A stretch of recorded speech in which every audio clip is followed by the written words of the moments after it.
Is the next X-Men shooting soon? Do we have a ton of awesome concept art for Thor? And did Guardians of the Galaxy 2 get a perfect 100 score? Find out here on Marvel Movie News. Welcome to Popcorn Talk, featuring movie discussion, news, and interviews. Popcorn Talk. We talk movies.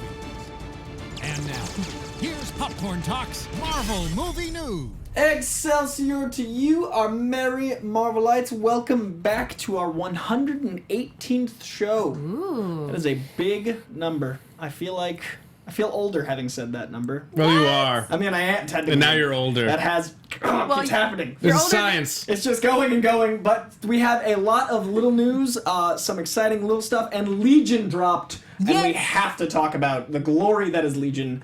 I'm joined, as always, by the ever-lovely Maria Menounos. Hey, I'm glad to be here. This is a really fun day. Happy Valentine's Day, y'all. You too. Yeah, and to y'all out That's there, why Merry Matt isn't Marvellites. here. It's his first Valentine's Day as a married man. He's betrothing.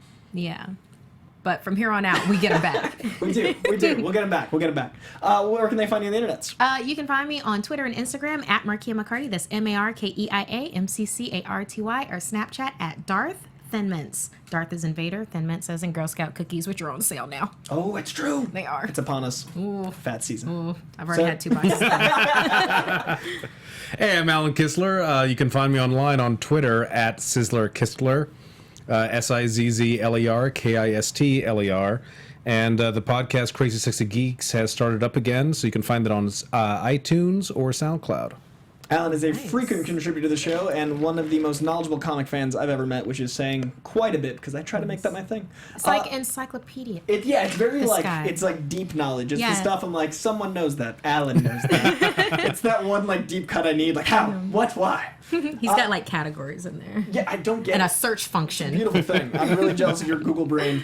So you can subscribe to us on iTunes at YouTube. That's not how iTunes works. You can subscribe to us on iTunes at Marvel Movie News. You can find us on YouTube at youtube.com/Popcorn Talk Network. You can find us on the Popcorn Talk website, popcorntalknetwork.com. You can follow us on Twitter at Marvel News PTN or at the Popcorn Talk. And you can also find us on Facebook, though we don't use it as much, at facebook.com/Marvel News Show. And if you link out a link to our show whilst we are live, Aunt Manthony in the booth will retweet you.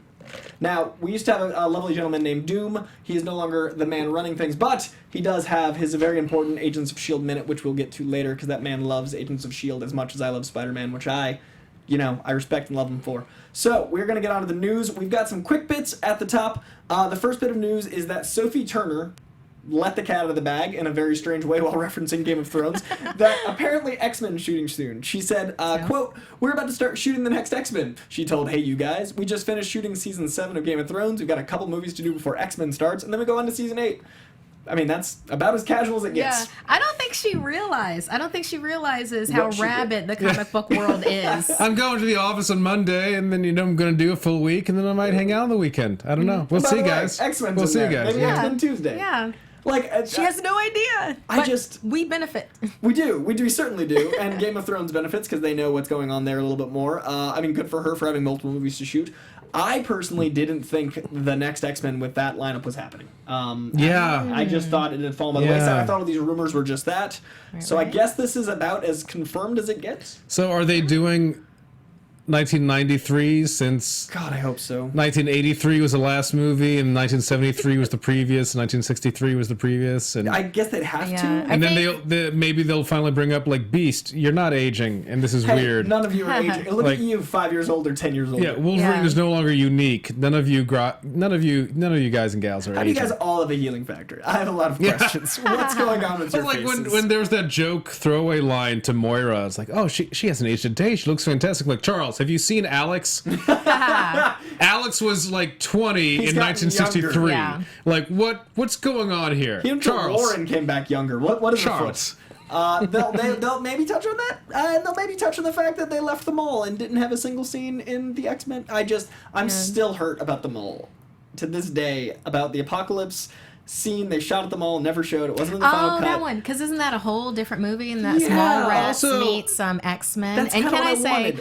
I think for consistency's sake, which they're not very consistent with, nope. it has to be 93. It has to be. That's the X-Men we know, the X-Men we love. Yeah. It's Jim Lee's X-Men. If it is 1993, You got to have the cartoon theme song. Oh, of course. You got to start with the They all got to run at each other. They all got to run at each other. We all got to make up our own lyrics like we did in the 90s and sing along. Mine changed every week, but every week they were great. Yeah. Now here comes Wolverine. And there's the Juggernaut. Yeah.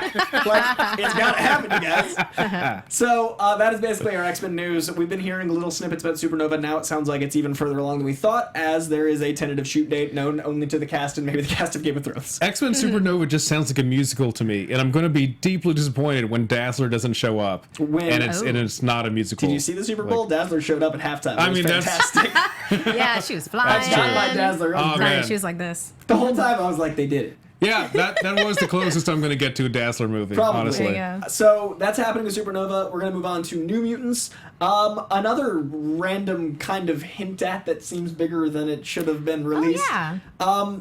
It seems like Maisie Williams, also of Game of Thrones, is Wolfsbane. Yeah, remember we talked about that a few episodes like ago. A year ago. Yeah. Because that concept art came out. They had hinted at it. But we have now a tweet from the director with Wolfsbane by Midworld's very own, and then an artist, and then at Maisie Williams in a picture. So, I mean, this is literally concept art tweeted by the director. Yeah, the picture looks like a Wolfsbane leaping through. It kind of looks like maybe a cathedral, stained glass maybe window. a church. Church. It looks very church. I mean, which would fit into the character, because the character actually feared that she was demonic, that she was this like terrible devil cursed werewolf because she came from this Christian upbringing. Yeah, so she's getting the heck out of Dodge in this picture.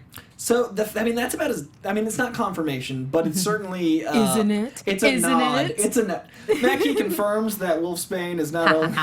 Man, you're not here to defend yourself. But, I mean, it's the director. It's the actress we thought it was. It's a lot. I mean, that image says a lot. I think that's what we're going to have going forward. It's also, I mean... Wolfsbane was one of those characters I never thought we'd see live. Like, I never thought we'd get Wolfsbane. I never thought we'd get a New Mutants. I never thought any of this would happen. Yeah, So it's pretty exciting. They're delving deep, and I kind of enjoy it. I respect the deep cuts. The B and C's. I'm all about the B and C's. Yeah, and let's focus on some mutants other than Psyche, Wolverine, and Jean. Yeah, they've had their just desserts wrong, but they've got them. Right, and let's think about it. Wolverine's... He's tired. He just needs to rest for a little bit. Isn't that all that Logan's about? That Logan's just looking for a couch? Yeah, I mean, that's perfect. Let's keep running Hugh Jackman to feel more and more like Logan. He just needs to find a cabana and have himself a cigar, a lot of beer that whiskey won't work. Sour because he's being fancy. Oh, retirement fancy. Retirement Old man fancy. Logan. Now, we had some pictures of the Defenders we wanted to show you guys, but unfortunately, Getty Images is a very strong force, so I recommend you guys look them up. They're really cool, so you just Google Defenders on the Train. It's basically pictures of Luke Cage, Jessica Jones, and Matt Murdock all riding the train. For me, it's just really cool to see all these characters together. It's like that Avengers moment, but unfortunately, we don't have access to them right now. But you guys have Google, so you have access to them right now. Yeah, one of my favorites, when you look it up, you'll see Jessica Jones and Luke Cage sitting next to each other on the subway, and she's laughing hilariously at something that he says, and I'm like... This is probably off camera because I don't know if she laughed that hard. But what if it is on camera? Just jokes for days. I know. Can you believe how often Iron Fist takes off his shirt? I know. Silly Sally. I cannot wait for that show. I'm just getting more and more twitchy about the Defenders and Sigourney Weaver's role and everything that might come out of that. There's just a lot of stuff that.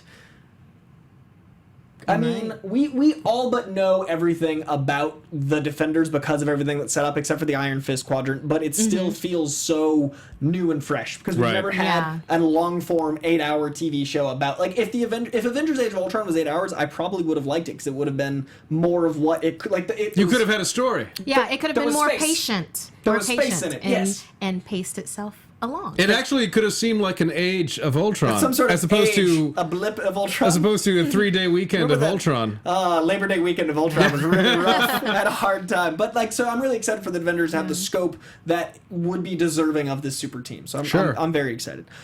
We have confirmation that is reconfirming what we talked about last week, that the one, the only, the Michael Douglas is back as Dr. Pym in Ant-Man. Now, this is unique in that he is one of the only actors that's not signed on for multiple sequels. They couldn't get him to join for, infinitum like they get all their other actors because he's Michael frickin' Douglas. But he came back. So that shows how good the script probably is. That shows how much of a time he had working on the first one. That shows how deep pockets are at Marvel. It's really cool to see him excited about a project because he's an actor of quite the caliber. So this gives me credence for how good the script is of Ant-Man without even shooting. Yeah, and let's be honest, any actor worth its salt would not say no to Marvel. To round 2. I mean, yeah. I would take anything. I don't want to be offered. Dr. Pym. I'm good. I'll be over And here. I love that it's Aunt Anthony. Like That's true. That's true. It's like there. And also the tweet was very cute, saying he needs to start growing his goatee out again, which is very endearing. Thank you, Michael Douglas. There you go. So that is our confirmation there. Another photo confirmation of the week. And then real quick, shout out to the chat room. Was it Paul? Oh darn it, I lost it.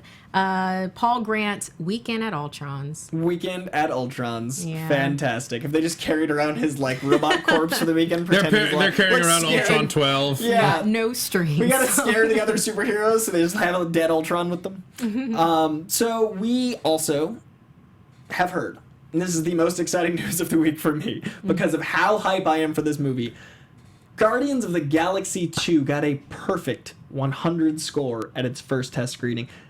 That is no small feat, you guys. There is always something wrong. There's always one person that doesn't like something. There's always like a thing. 100.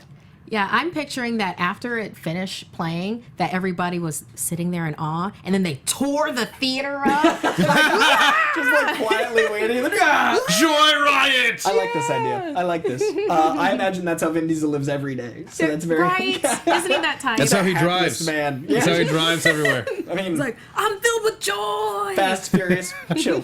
It just becomes a documentary the longer it goes. Just I am Groot while ripping up. But so I mean, this to me, Guardians of the Galaxy 2, everything we've seen looks good. Everything we know about it shaped well. Everything we know about the pre-production is smooth, and they gave, James Gunn a little bit more money and a lot more freedom. Like, all of this is indicative of a studio that trusts their director, trusts their actors, and then it looks like it paid off. Right. Yes. The only thing I was worried about... So Guardians 1 was our biggest risk. Guardians 1 was the movie that... I didn't know a lot of the Guardians, and I'm a diehard Marvel guy. It was a movie with a bunch of characters that could seem, if used incorrectly, to be cash grabs. You've got a little raccoon toy, a tree. Like, that is by far the one that I was like, oh, Disney's making sure they get their end of the bargain. It ended up being the weirdest, craziest space opera. Like, the thing that was the most out there. So the sequel could have easily been, we're going to control it now, it did really well. Or the way they went, where they're like, no, we trust you, you did it right. The fact that they're getting this much positivity... And who was at this screening? Everybody I think know. Anyone that could have been. Right, exactly. Yeah. So this is not... Because someone in the chat room brought up, like, well, BVS got... standing ovation at Warner Brothers, but that's at Warner Brothers. Yeah, those are people. Yeah, those are employees of the studio. Like, this screening was not employees of the studio. Right, it wasn't a bunch of people that worked on the movie or people that had to tell their friend how good of a job they did. Right, Theoretically, exactly. this was people that just enjoyed the heck out of the movie. Right. And I'm just really glad because that means we can get weirder. That was the thesis there. It allows us, now that they've been reimbursed, so to speak, with these positivity and the money that it's going to get, they can keep going with Guardians, keep having it weird and separate, and that fills me with such joy. Yeah, so raccoon that can be Q for a snarky bunch of space pirates. We have that. I have to say, that was why I loved the comic, because I was just, I mean, when Dan Abnett and Andy Lanning made the Guardians of the Galaxy, the version that became the movie, I just thought, this is so great because these are all weird as hell characters that have only had sporadic appearances over the decades. You can do anything you want with them. You can reinterpret them. You can really mix them up. And you have that great freedom. And on top of that, that lineup, just looking at them, was just telling you, screw you, it's comics. And there's a great thing about that, where it's not worried about, like, does this seem like a realistic space team? That would get to, like, no, it doesn't freaking matter. It doesn't matter. There's a creature that doesn't understand metaphors. Yeah. And it's glorious. The live chat is saying is a friends and family screening. Okay, they are lucky. They're very lucky. Yeah. So maybe but there not was, employees. Right, not employees. Still makes not a big employees. difference. And perhaps, even if there is a bias, this still gives me a lot of happy zeal. Like 100 is crazy. Yeah, I mean, did BVS get 100%? Standing ovation's cool. You can really feel for something, while you're there in the theaters. But 100%. That it was. I think that might have just been a mistaken stretch/yawn. While talking about the B and BVS, may I just say that Lego Batman is the best thing that's happened since The good. Dark Knight. So good. At the Warner Brothers wheelhouse. Mad Max instead. But like Batman, it's the best Batman movie I've seen next to Dark Knight. It's transcendent. It is incredible. Go see it. I've been waiting since doing this show to be this excited about a DC property so I could feel less biased. My God, Lego Batman is that movie good. for me. I'm going to see it like 8 times. See it. Yeah, unfortunately, I had the opportunity to see it last night. Made questionable choices. But me and my friend were like, you know what? We're going to do anti-Valentine stuff tonight. And we saw Rings. And that was, we chose poorly. No. Don't see Rings. Don't see Rings. Yeah. Learn from Markia. Do Redbox for that one. But it was incredible. It was funny. It was everything the Lego movie was. It had references I didn't expect. It had some funny suicide moments. It was good. So I just wanted to give love to DC in this moment because man, I loved that movie. Now on to the thing this week that needs to be said. Legion's incredible. Oh yes. Legion was much more than I expected, and I had really high expectations because X-Men Legacy, the Legion run of X-Men Legacy, which Alan you've read, is my favorite X-Men comic in probably the last decade. It is something really special, and it doesn't feel like a Marvel property. It feels like an indie comic, but has Marvel characters in it somehow. Like they let someone really go with it. Yeah. Because and real quick, sure. the picture that Aunt Anthony will put up if it's not already up. This is from Teresa Luz in Portugal. She sent us a picture of legions everywhere. So this is, I assume this is one of the AR posters that they have where you could do the mobile app and then you could actually see like the trailer that's cool. when you positioned it. I know they have that here in LA. So, but yeah, thank you, Teresa, for sending that in. Yeah, thank you. And I just love seeing that worldwide Legion's out there. We've talked about this before the show. Like Legion was a character that now the world knows Legion. That's such a strange thing. It is a strange thing. They're just characters where, 10 years ago, we would expect, they might make a movie of this thing, but they would never put this character in. Like, I mean, just some of the fact that Toad even made it into the first X-Men movie. I remember we were like, oh my God, they put in Toad. They did it. Oh my God, that guys, holy crap, this is amazing. You know what happened to him, right? The same thing that happened to everything else. No. Joss Wyatt. I had to take a breather there for a second. Yeah. There was an actual emotional pause in the room. That actually, we all felt PTSD just struck. Yeah. But the fact that Legion got his own show immediately was like, really? Like him? Yeah. Okay. He sort of had an Arrested Development moment of him. Why'd you feel that way, And because it was such a weird thing. Like, that's not someone who you can immediately make an action figure or a video game of, It shows how it was with comic properties. It immediately told me, okay, they're trying to do a story. Because he won't fit in the box. Well, that too. There's that. There's That the too. hat box and But the also, before then, we were talking hair. about this, like, before X-Men Legacy, really. And maybe even his appearance a little earlier in New Mutants in 2009. His previous stuff, like Legion was barely a character to me. Legion was more of a story plot. He was a plot device. He was a plot for long device. time. Yeah, because he showed up here. It's like, hey, there's a dude who's kind of like that person on Doom Patrol, where each personality has a different power. Oh, look, it's crazy. Okay. And then well, not even before then. Before then, they used him for another reboot because he was the impetus for the 90s reboot where the X-Men team, because half of them had been in Australia, and the world thought they were dead, and half of them were scattered around the world. Oh, wow, you just hit a dim bell. And then X Factor had only recently revealed that they were the original X-Men and not these humans hunting mutants. And then you had some other random people around, and Moira McTaggart had made her own Scotland-based X-Men team with Legion stuff. And then what they did was they were like, guys, we got to get back to basics. So Legion got possessed by the Shadow King around the same time that Xavier, after being gone off of Earth for years, finally came back. And it caused all the X characters to get together. Legion's been possessed by Shadow King. We got to stop him. Everyone gets together. During the course of the battle, Xavier gets crippled again, and all the X-Men, when the dust settles, the X-Men decide to go back to basics, and from there was the launching point of the new Gold and Blue teams. Right, in the 90s. And Havoc took over X-Factor and reformed it to be what the government, what Freedom Force used to be. So Legion was the impetus to do that reboot, and then a few years later, he was the plot device to use to create the Age of Apocalypse storyline. Right. So he's clearly not a character that can be quickly popped in without the right writers. Exactly. And at the end of that, at the end of Age of Apocalypse, some people forget this. He was erased from history. Right. Like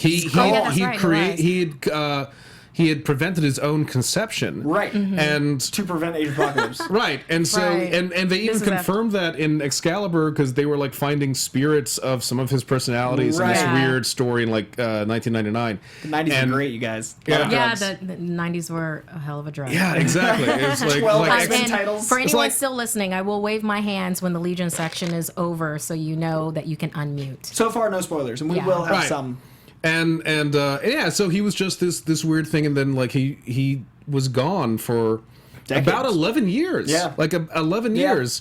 And then New Mutants brought him back. Like, hey, he's not only still alive, he unconceived himself. He was, he's still here. And then they slowly revealed this whole thing of like he had fallen into limbo, blah blah blah, and that led into the X-Men Legacy story, which finally we had a character. Man, and X-Men Legacy is brilliant. Yeah, we delved into like what is his experience. Let's not just go, oh, he's nuts. And also because they couldn't decide, did he actually have dissociative identity disorder, what we sometimes call multiple personality, or is he just absorbing people who die around him? And with X-Men Legacy, we finally got into, there were like a couple thousand personalities in there, and him handling those personalities as an enemy, so to speak, an antagonism, and it never felt bad for the lead. That's what I liked about both the show and the comic. Is it did two things. It never made mental health sexy or made you feel bad about it. He's not victimized. He's not victimized or he's not glorified. Yeah, it was actually like an empathic look at it. When you think of, oh God, who was the writer? Did you already say the writer? On the comic? Simon Spurrier? Was it Spurrier? On the Legacy. And then but there was like Sobieski or something like that. He was the art. Oh God, I can't do names. Okay, we'll say Spurrier. Okay, Spurrier's the writer. I like a lot of the stuff that he did at that time because it was an empathic approach to well, I don't even want to say mental disorder. Mike Del Mundo, are you thinking? Who is artist on Legacy? Was that it? He was artist on Legacy. Okay, but I think the way that it was depicted and the way that the storylines developed, and it opened up this whole new world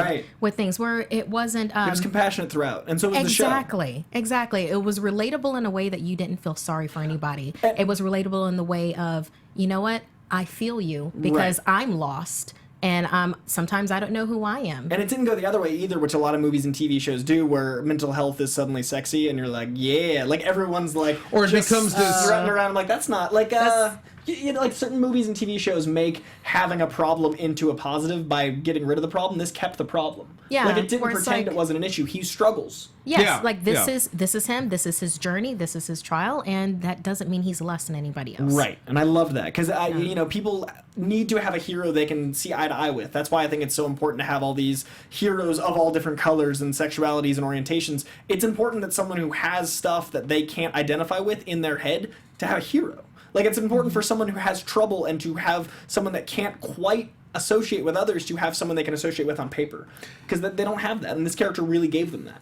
Yeah, and I mean, and sometimes they go the other way of just like, everyone who gave you either therapy or medication or group therapy, whatever, like was actually wrong, and you were you need to spread your wings to fly. It's like, okay, maybe you don't need this medication, and maybe this isn't the right doctor, but you need help. Right, and not everyone's a bad guy. And that's fine. It's fine to need help. Everyone needs help. And the show did that amazingly. All of us need help. All of us should be on therapy. Yeah. Absolutely. Honestly, yes.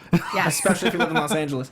But what I loved about Legion, the show, was that it took a premise that could have been very linear, that could have been very stilted, that could have been very traditional, and it still had a very clean storyline, but it was shot and written so creatively that every moment was more beautiful than the last. That show had, like, in-scene edits. That show had, like, transitions I haven't seen since the 70s. That show had constant color and vibrancy and a dance number. That show was a movie as a pilot, and usually with pilots, it takes till episode 3 to really care about a character set. Like, you usually have to invest. Yeah, the thing that I was in. Yeah, the thing that I really love about it is that, you know how with trailers that they're so jam-packed full of stuff that you can do freeze frame throughout? You could do freeze frame Throughout for this entire episode. I mean, there was one instance where Sid, where she's standing there, she's about to take the pills, like this is the second time around, and it turns out that it's like, okay, 3 pills, and the 3 pills look different, and then there's a number 3 behind her, and then it's like, and that wasn't there before. You even have to think of the very first scene. Edits were beautiful. It was beautiful. The very first scene where it has welcome in different languages on the wall, and then you have to wonder, is that really there? And that's what I love about the journey that,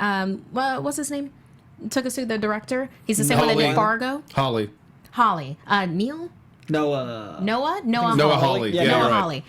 Yeah, I love this journey that he took us in. And he's brilliant. The writing feels so sharp and pointed and witty and concise. That's the other thing. This show, there is a tendency, and especially if you watch 1980s science fiction films or 1970s science fiction films, it really emphasizes to you how people were not afraid of silence.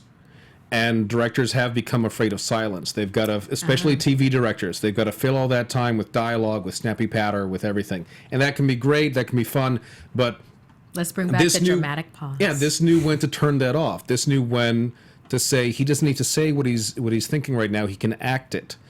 And we can figure it out because the audience isn't stupid. You know, make them look at the screen and absorb this. I wasn't on my phone once in that show. You can't be on your phone during that show. And most shows I am, I gotta be honest. No, like, sure, the world's sure. out there. And also, like, in that opening scene with the will come in and everything on the wall, immediately to me lets you know, especially once you realize he's telling this in past tense, that these are essentially flashbacks that he's narrating to a figure who's interrogating him, that Legion is an unreliable narrator, and that's fun in itself because we don't know what reality is quite yet. And I maintain, and this is my spoiler maybe theory, that Lady Mastermind is Sid, and I love the play of having 2 people that can control reality playing in each other's minds and forging forth control. Well, also, what do you think?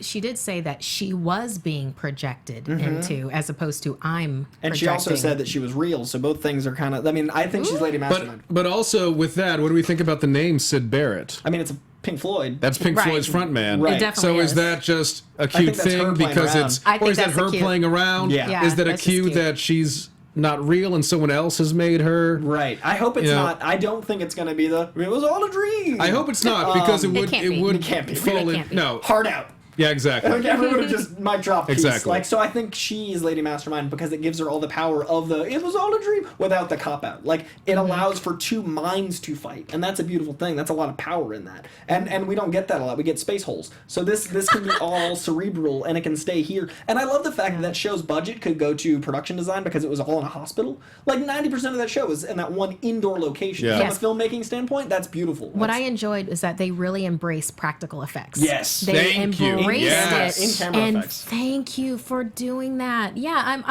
I appreciate CGI. Yeah. I appreciate CGI, but there's a lot that you can do with warm tones or with giving us some subliminal imaging, like in the back. We'll catch it. And that way we can keep the show running. That way the show can live, not like budget, no budget, budget, like poor Ghost Rider. Well, along with that, speaking of that, or Doctor Who. Oh God. Yeah, but on that note, if you think about it, there are before the climax, maybe 2 special effects scenes. That's what I mean. Everything else is practical. Yeah, everything else is because everything else is just about perception. So you don't actually have to deal with anything. You can have the classic thing of Legions talking to someone and then they're gone. Right. And that beautiful quasi Shadow King just appearing was so uncomfortable. That's what I was thinking. Like, is that Every Shadow time he King? showed Is up, that, I was like, or is that the Fiend?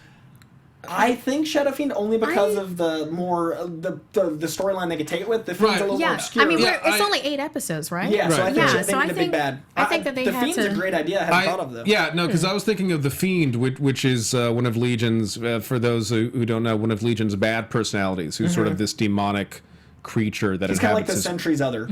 Yeah, the yellow-eyed demon. The yellow-eyed demon is so creepy. He is a little creature, and so that's a possibility. But of course, I mean, the classic idea is, like I mentioned earlier, the Shadow King has history with Legion in the comics. And on top of that, Legion David, the whole thing is he's Xavier's son. Right. So if Right. you're setting up Xavier to show up later, the Shadow King is the first enemy Xavier actually fought in the Right. comics, So it'd be a great and became canon. this recurring enemy. I think they're going to keep it psychological. I think it's going to stay small, and I think that if McAvoy shows up, I'll lose my mind. We should probably Move on. past Legion, so spoilers are over, and get to all of the crazy casting that happened this week at the Runaways.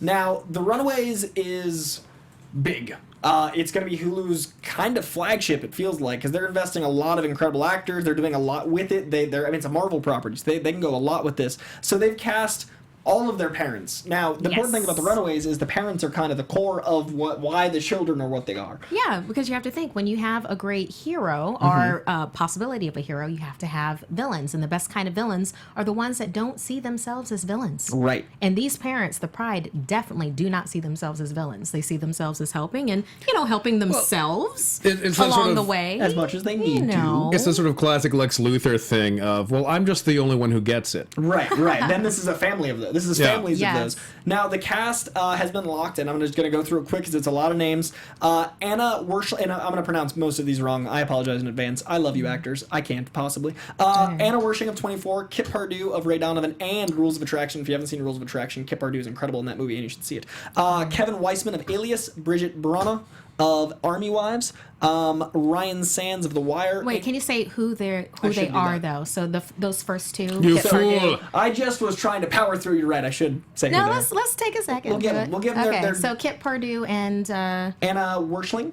Anna are Werschling and their Leslie and Frank, the parents of Carolina Dean. Leslie, Caroline Dean. Oh, okay. Yeah, Frank and Leslie Dean, the colonists. Those are the Majestanians. They're off-world traders. They are. They're aliens, and they're powered by solar energy. They bioluminescent, and they can do concussive forces and force fields. And they're Energy very manipulation. pretty. Yeah, they're very, very pretty. They're Hollywood actors. And that makes sense for Frank those and two Leslie that Dean. cast them. They're those beautiful people. They're gorgeous. You know Runaways more than I do. You want to run with the casting? I don't know the people. Okay, so then I'll if you do toss the you people, Absolutely. and I'll just do a quick little. So then Kevin Weissman of Alias and Bridget Brana are Dale and Stacy. Dale and Stacey, They're the last parents name? of Gert Yorks. Yorks. Okay, so Dale and Stacy, they are time travelers. They're a little bit self-righteous. Many but time pretty- travelers are, let's face it. Yeah, they're Everyone old, I've met. they're old-fashioned. Well, with the time traveling, they devised this 4D device that would take them through time, and along with that, I guess the best thing I could say about them, and no spoilers, the show must go on. Ryan Sands of The Wire and Angel Parker of The People vs. O.J. Simpson are Jeffrey and Catherine, the parents of Alex Wilder. Okay, Jeffrey and Catherine Wilder, those are the thieves. They are criminal masterminds, basically very strong characters. For instance, Jeffrey Wilder could be... You could visit him anytime in his life, and apparently his persona is one that you just really recognize with. And they're kind of the leaders of the Pride. I think if there's anyone that's leaders, it's the two of them. Brittany Ishabashi of This Is Us and James Yagashi of Broadway's Breakfast at Tiffany's are Tina and Robert, the parents of Nika Minoru. Okay, these are our spellcasters, magicians, dark magicians. They are extremely powerful. Depending on what they do with the Hulu series, I mean, we can have anything from like casting spells up to Dormammu, Spine of Agamotto can be possible in it, and we will most definitely see the Staff of One that Tina will be wielding. And I'm not going to say any spoilers about that. I love how much better your definitions of these characters are than the breakdowns. Because basically, like, what we have are casting breakdowns. So casting is going to be looking for the energy of the actor, not the energy of the character and the actor. So you kind of got to pick one when you're going in the room, and then the casting director will assess, and that's why casting directors need Oscar love. They build the story. The breakdowns don't allow for a lot of that, so I appreciate. Yeah. Lastly, Like, for instance, for Tina Minoru, they said Tiger Mom. yeah, you know. Yeah, that's terrible. That's terrible. Yeah, so I appreciate you having the heart Yeah. of the characters more than the little boop. And lastly, and probably with the most hype, Eva Carradine of Major Crimes and James Marsters. My boy. James Marsters My is in the boy. show. Team Spike. I'm so excited because I'm a Whedon guy, so that's pretty Oh. exciting. They are Victor and Janet, the parents of Chase Stein. Yes. Okay, so with Victor and Janet, these are the inventors. They're kind of like the money bags that when it comes to that. I mean, all of the couples can do their own money, but when I say inventors, I mean as in they can make their own money kind of a thing. There's a very antagonistic relationship between Victor Stein and his son Chase, and I kind of wonder how they're going to do that with Hulu. I'm not giving anything away to be like, it's aggressive. It can be aggressive with that, but there's still love there. So for the two of them, and as inventors, they invented the fistaguns that you'll see Chase wielding. That's also not a spoiler. That's everywhere. They also have they can build a ship, and that's all I'm going to say about that. I'm very excited for the Runaways because it is not something I dove deep into, and the mythology of it's great, and I love the concept of it, and they're clearly casting well. Those are all incredible actors, and Hulu. I'm gonna get Hulu. They did it. They got me. They got me to get Hulu. You know, Hulu's done some good stuff, man. I mean, a few years ago. That's great.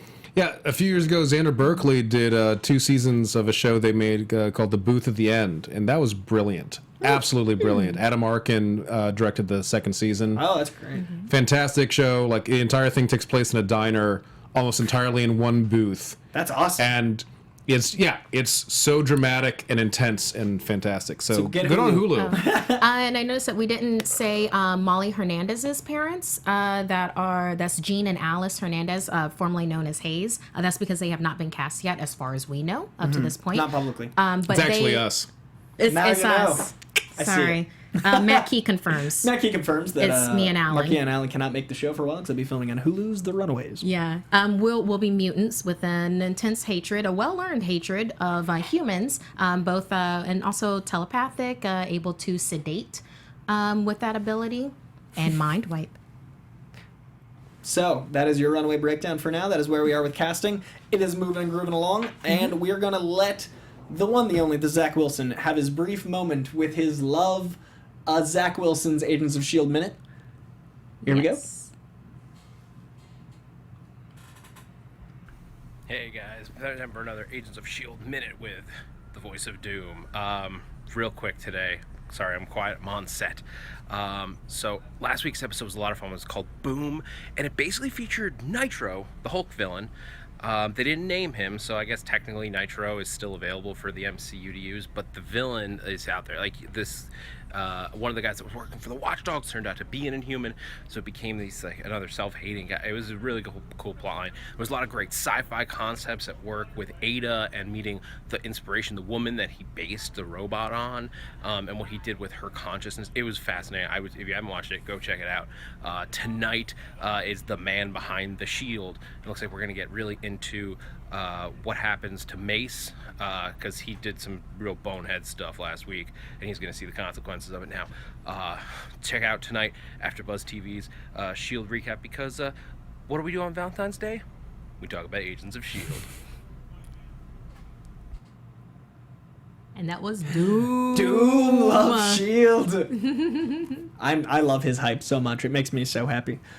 Keeping with the MCU, the Infinity War is ramping up rapidly. There was a full trailer released basically recapping how great Marvel has been to hype us up for more Marvel. It was fantastic. It was amazing. I just gotten so nostalgic just being like hype, and then like reliving 9 years of just like glory. Yeah. There's a reason we do the show. It's Marvel's just, oh my god, I love the MCU. There's so much to love. There's so much. And it loves us back. It does. It listens. It loves. It cares. It's a good relationship. It listens. It's compassionate. It's a good Valentine. Marvel, thank you. Yeah. It cooks when you're tired. It's Yeah. ready for you. It helps you embrace your joy. Oh, it's so magical. Your joy riot. Your joy riot. riot. Marvel's joy riot.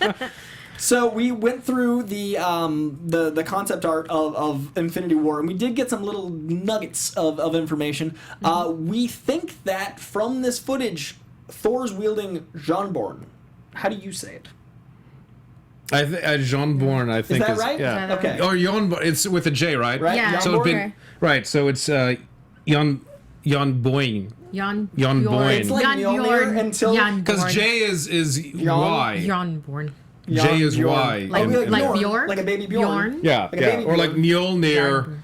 because of the J, it's Right. a Y. So, Yarn Bjorn. I I still say we could have had a Thor movie where Just they all had like exaggerated accents. I would have loved it. Yeah, and if you're, Loki, I wasn't sure about Mjolnir until the movie. why are you came out. threatening Earth? and if you're not watching live, try to watch a video just so you can see Koi where he goes yarn yarn.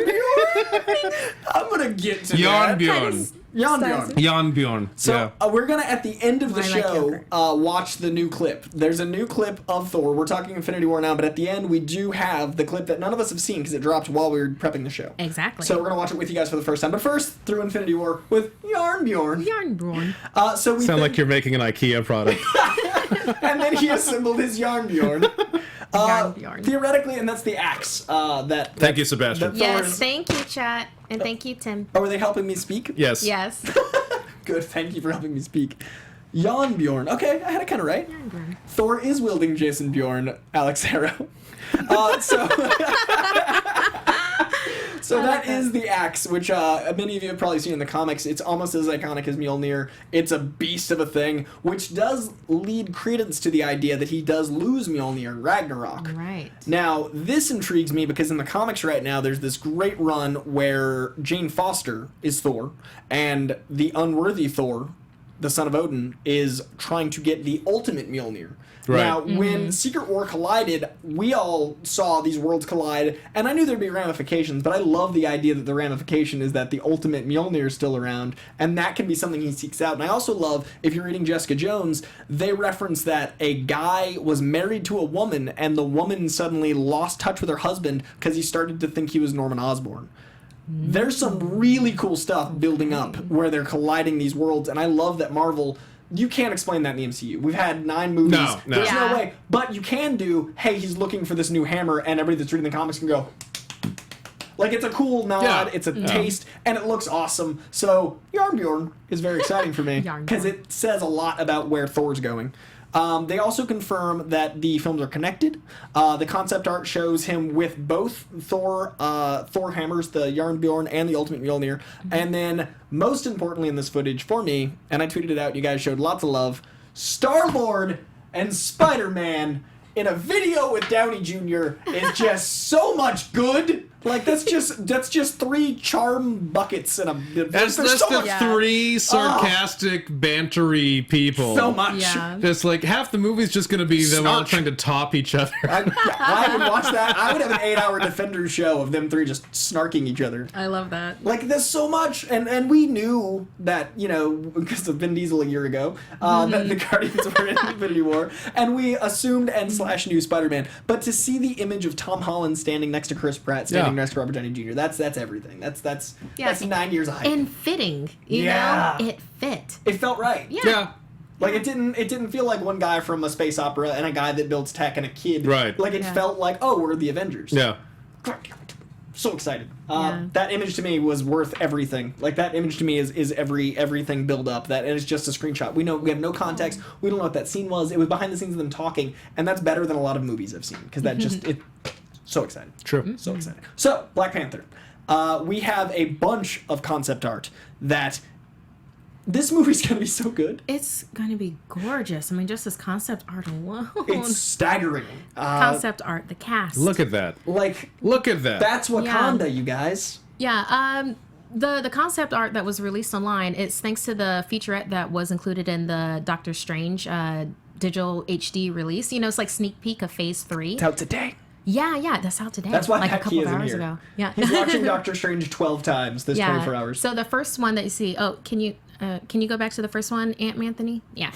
So this first one, I mean, you can see the fusion of like Wakanda's technology along with, you know, this is an African country. This is you have some African engineering in there, and I love that it's like a meld of the both, which is Wakanda, like that's completely Wakanda. And like the next one, you'll see it has a skyline.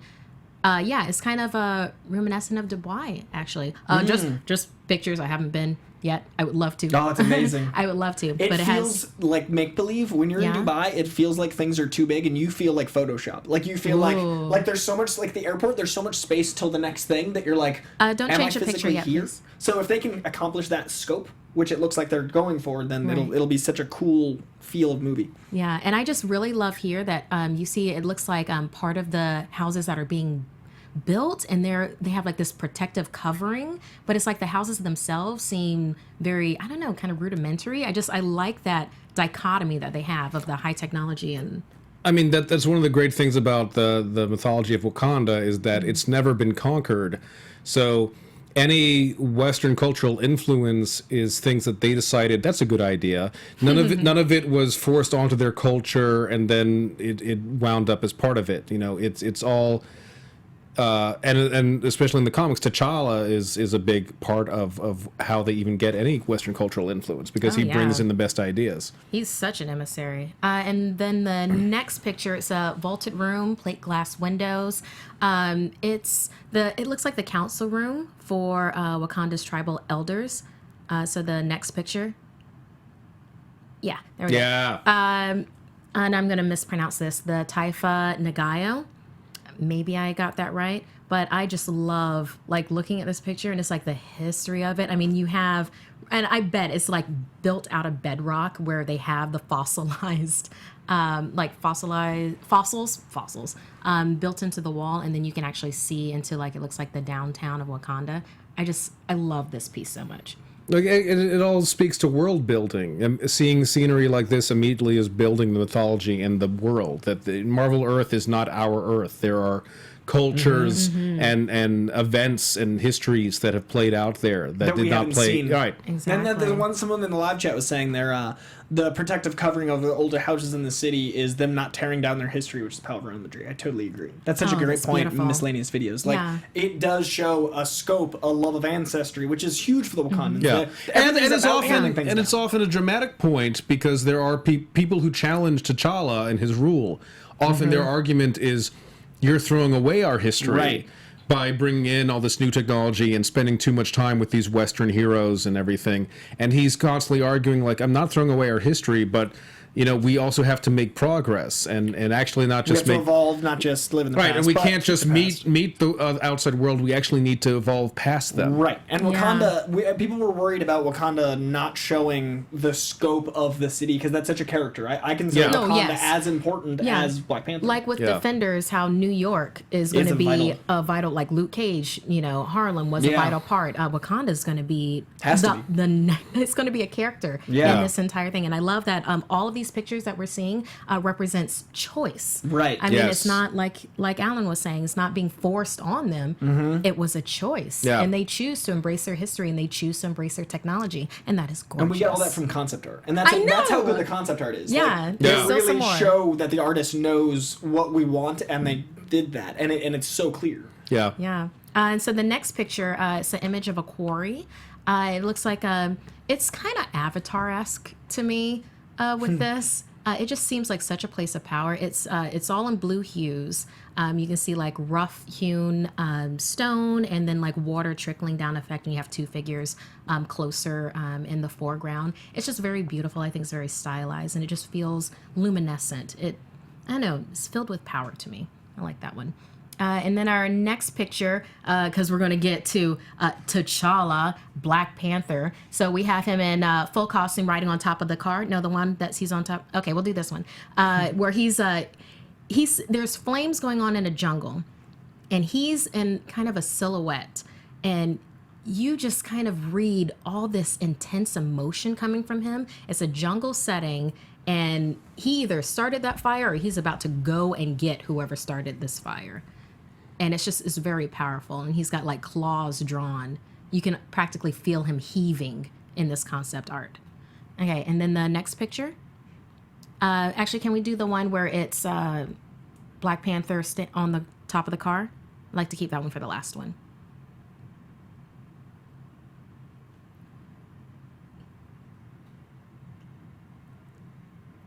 It's okay. Well, there's one you can also find it online where it's Black Panther and he's riding on top of a car, and that reminds me of what we know that they're shooting in South Korea. That we know that they have like the most cars used in a chase scene, and then like to have that concept art where you have Black Panther balancing on top of what looks like a speeding car.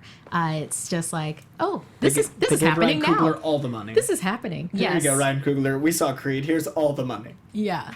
And then for the final picture, it's you have Black Panther. He's approaching. It's very angular. It's kind of reminiscent of I don't know, like a temple or maze. It's definitely going into a building of great importance. And it's got greenery growing all over it. You know that this building has been there for a very long time and has been very well cared for. And it's him standing at the entryway, and he's just looking fierce, ready, and like he's about to charge in. So I think I'm gonna pop my excitement bone, for this. It's looks perfect. I'm everything's broken. Yeah, it's real, it. and it's soon. I mean, relatively, it's finally coming. Like it's less than a year, so now it feels approachable. Yes. We're gonna close out with some Thor Ragnarok concept art while we're on a concept art roll. We have a really cool image of just I can't wait for the battle scenes in this movie. Yeah. Because, like, Thor is meant to be a medieval feel. It's meant to have this, like, dark earth. And just this. I mean, that to me is what I wanted to see in a Thor movie from the beginning. Yeah. It's a Hulk going after Thor with a double-edged battle axe. Which is very iconic from the comics. And just them two fighting is going to be so cool. Looks like they're in an arena, so probably the gladiator arena. You've got Grandmasters somewhere in there. Yeah. Oh, it's gorgeous. Somewhere Sam Neill and Jeff Goldblum were watching in the distance, and I can't wait. Yeah, you can just do the next picture. Oh, I'm so excited to see her as Hela. So it's a picture. It looks like it's Thor and possibly Loki. I can't see with the screen that we have here. Loki on might be the left hand side, and I always pronounce her name wrong. Hela, I think. Hela, Yeah. Hela. So she's there. She's looking fierce. She's wearing her mantle hat, as I like to think of it.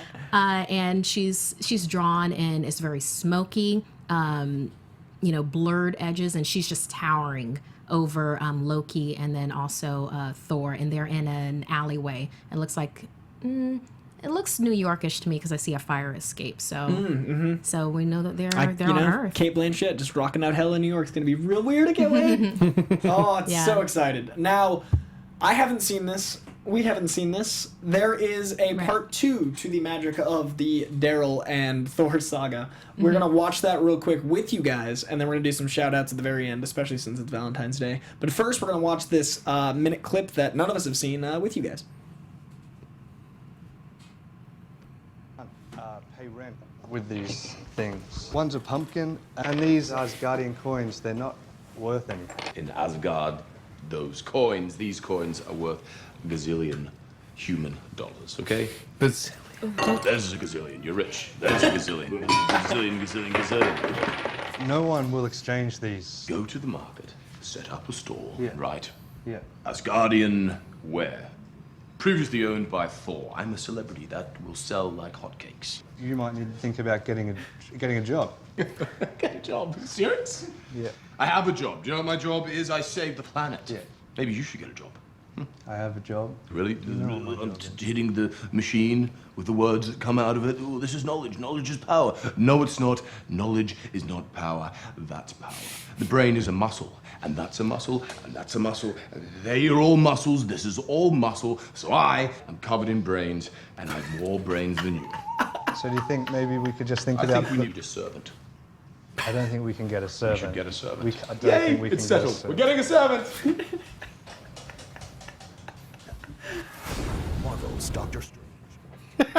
Yes! Oh, I love it so much. Yes. Oh, That was great. That was awesome. That was great. oh man, We're getting I'm so a servant. excited. Do you say servant or serpent? Servant.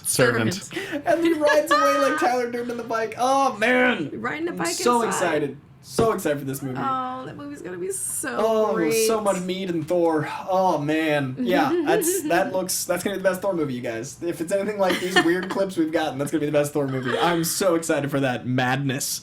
Yeah. Wow. A bazillion human dollars. Write a sign was previously owned by Thor. Right? Oh man, I'm so excited. Before we go, I want to give some shout outs, and we have a Funko moment. Yeah, we do. Actually, our our Funko Pop moment is brought to us by Haiku Eli 575 at Comics Guy. He's like, here's my new Funko the Crew. Those are awesome. Yeah, it's great. Okay, so he's got just about well, I'm not gonna say everybody. He's got Storm. He's got Black Panther. He's got Nick Fury. I can't see what is that War Machine up there on the left. Yeah. And wait, who's that to the right? I thought I knew who that was. Isn't that Falcon? Oh, that's an interesting looking Falcon. I like that Falcon. At the top? Yeah. Yeah. Yeah, All right. that's one of his original. His OG It's like his second. Oh, It's like his okay. second outfit. Okay. Yeah. I like he's rocking it. So yeah, thank you for that Funko Pop moment. Those are super cute. And he says, I want to add Misty if made. Don't we all? Yeah, it'll Yeah. happen after Yeah. the success of Luke Cage and the upcoming Defenders. That is definitely a thing. But I believe you have a Valentine's Day I sexy have shout out. Two very important shout outs. Ooh. First, I want to give a very sexy shout out to, Ooh. I believe, the man who started the sexy shout out. So this might be the 2-year anniversary of the sexy shout out and Oh, the goodness. 40th birthday of Johnny C. Blaze. Ooh. Johnny happy Storm, birthday. happy birthday. Happy birthday, Johnny. We love you, man. Much love to all of your OG habits in this show. We very much appreciate you. And then a new, very frequent live chatter and a voice of positivity. I think it's L. Chance IV. Ooh, hey, baby. That's a tricky name, but not too tricky for us. I need an IV after you dehydrated me last night, L. Chance. Oh, goodness. And, well, I don't know how many years you are, but they've been enough and they've shaped you well, and happy birthday. You're lovely and mature, baby. So happy birthday, Johnny C. Blaze and L. Chance, and we'll see you next year. Yes, we will. Do we have any more shout-outs? Pull it together, man. I'm still giggly from Thor. We should have done the sexy shout-outs pre-Thor, because the Thor made me so giddy. Then the idea of like, oh yeah. We could do a sexy shout out to Thor. Oh, Thor, baby. I got brains all over my body. You're Yeah, worth a bazillion. There you go. You're worth $1 bazillion to me, baby. That was quite the end of the show. I want to say to everyone, have a very happy Valentine's Day. Spend it with people you love, spend it with friends, spend it with family, and then tomorrow go buy all the chocolate that's 60% off. That is what the holiday's about. Do you guys have anything you want to plug before we take off? Well, I say, love for love's sake. The holiday's about love, not necessarily a certain type of it. So just love with all your heart and love full bodily. Yeah, I agree. Yeah. Yeah, I mean, what else can you say? All you need is love. Love lifts us up where we belong, Love is a many splendored thing, Alan just proceeds to quote songs for the next hour. Just like, love is all you need. Do you believe in life after love? Tell me, Coy. Let's get into this. I mean, all we need is love. Yeah. All you need is Ellis, love. for the way you look at me. It began as a Hallmark I holiday. get knocked down, then I get up again. Never gonna keep you down. Just ran out of love. At like 5 songs, we ran out of love. Out of the millions of love songs, you're like, no, let's go straight to Chumbawamba. let's just go transition Chumbawamba. real quick. Yeah. It's like perfect. Oh man! So it began as a Hallmark holiday, but I think love is most important now in these dark times, and Yes. we need to make sure that love over hate wins. Actually, speaking of that, Chris Evans Oh. had that. My God, Chris Evans is Captain America. Chris Evans the other day, David Duke got on him for being out and about in the town with some beautiful women who are not white, and David Duke was trying to shame him on that and talk about why does he hate his own people, #white genocide. And Chris Evans, being actual Captain America somehow just said, you know, I don't hate. That's your love. way. My way is love. And he even said, you know, reach out for love yourself. I believe that it's down there underneath all the anger and fear. And I couldn't agree. I couldn't agree more. That's a message for the world. Chris Evans is Captain America, and the way he handles himself on Twitter and public and everything else is a deity. So love prevails, and I think it's important that we all embody that every day, not just on Valentine's Day, but on a day where we can cheesily embody it. And I love cheese. We just go for it, lean into it, be as cheesy as you want, and tell everybody how much you love them, because you don't know when it's the last time. So on that note, we will see you guys next week. And this has been Marvel Movie News.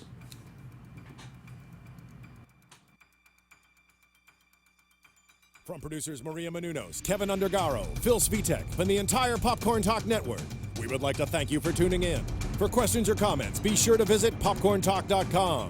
I'm Sir Richard Wentworth, and this has been a presentation of the Popcorn Talk Network.